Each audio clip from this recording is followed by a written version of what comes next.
Hola a todos. En este vídeo voy a introducir el concepto de electrolisis a un nivel básico para segundo de bachillerato.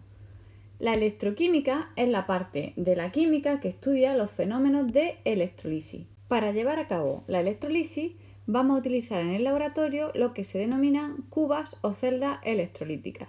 Son dispositivos que vamos a emplear para obtener elementos químicos en estado puro a partir de algunos de sus compuestos. Vamos a obtener así algunos metales como el hierro, el sodio, la plata o algunos gases como el cloro, el oxígeno o el hidrógeno. En estas cubas se utiliza corriente eléctrica para provocar un proceso redox. Se denomina electrolisis, por tanto, al proceso por el cual vamos a forzar una reacción redox no espontánea utilizando energía eléctrica.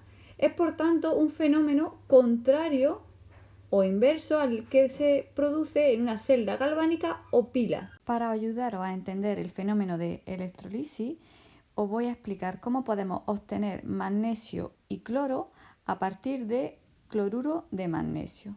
Imaginaos que tenemos cloruro de magnesio fundido en contacto de magnesio y cloro gaseoso. Si observamos los potenciales de reducción del magnesio y del cloro, vemos que el potencial de reducción mayor es el que le corresponde al cloro gaseoso. Si recordamos lo que sucede en una pila, sabemos que en una pila se va a producir un proceso redox espontáneo y el proceso redox va a venir determinado o se va a producir cuando se reduzca la especie que tenga el mayor potencial de reducción.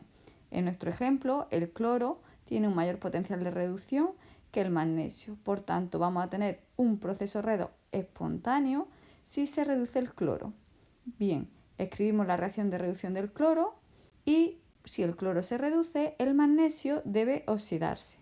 Escribimos la reacción de oxidación del magnesio al catión magnesio, se liberan 2 electrones y esos 2 electrones son los que captaría el cloro para reducirse. Colocamos el potencial de oxidación del magnesio, si os fijáis le hemos cambiado el signo, hemos puesto un signo más porque el de reducción es negativo, por tanto el de oxidación positivo. Y colocamos también el potencial de reducción del cloro gaseoso. De esta manera, mediante el proceso redox, vamos a obtener cloruro de magnesio y el potencial global del proceso se obtiene sumando el potencial de oxidación del magnesio y el de reducción del cloro, obteniendo un valor de 3,72 voltios. Esta fuerza electromotriz positiva indica que el proceso redox es espontáneo. ¿Pero por qué sabemos nosotros que el proceso va a ser espontáneo? Pues para eso debemos recordar el concepto de energía libre de Gibbs estudiado en el tema de termoquímica.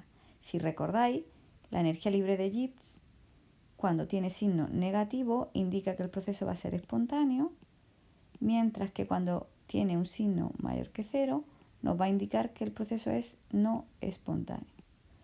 ¿Cómo vamos a relacionar nosotros la energía libre de Gibbs con el potencial de un proceso redox? Pues con esta expresión que tenéis aquí.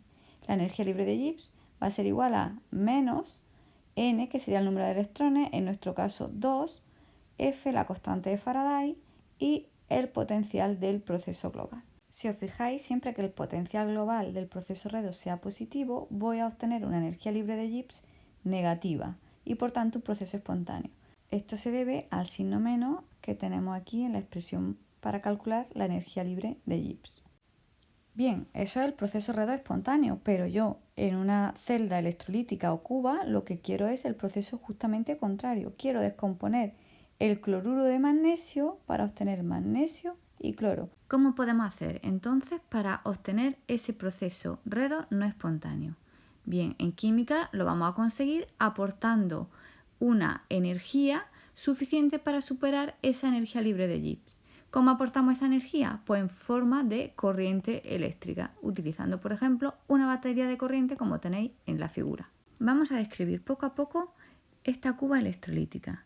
Si os fijáis vamos a tener 2 electrodos, igual que sucedía en las pilas. En este caso el ánodo va a ser el polo positivo y en el ánodo, al igual que en las pilas, es donde va a ocurrir la oxidación. El otro electrodo va a ser el cátodo, en este caso va a ser el polo negativo, y en el cátodo tiene lugar la reducción. Otra pregunta que debemos resolver es hacia dónde viajan los electrones en una cuba electrolítica. Si os fijáis, En el ánodo se produce la oxidación, se liberan los dos electrones que serán captados por el catión magnesio en el cátodo para producir la reducción. Por tanto, los electrones van a viajar desde el ánodo hacia el cátodo.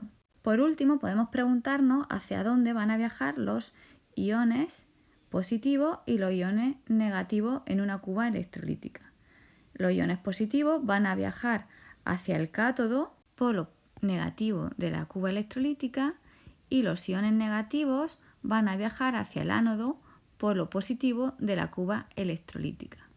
Para mantener el sentido de la corriente vamos a necesitar una fuente de corriente continua favoreciendo el proceso redox no espontáneo. Para terminar, recordar que la electrolisis es un proceso que nos va a permitir obtener elementos químicos, en nuestro ejemplo magnesio o la molécula de cloro, a partir de un proceso redox que no es espontáneo. Por lo que en los problemas de electroquímica nos van a poder pedir cantidades de sustancias que sostienen el proceso electrolítico.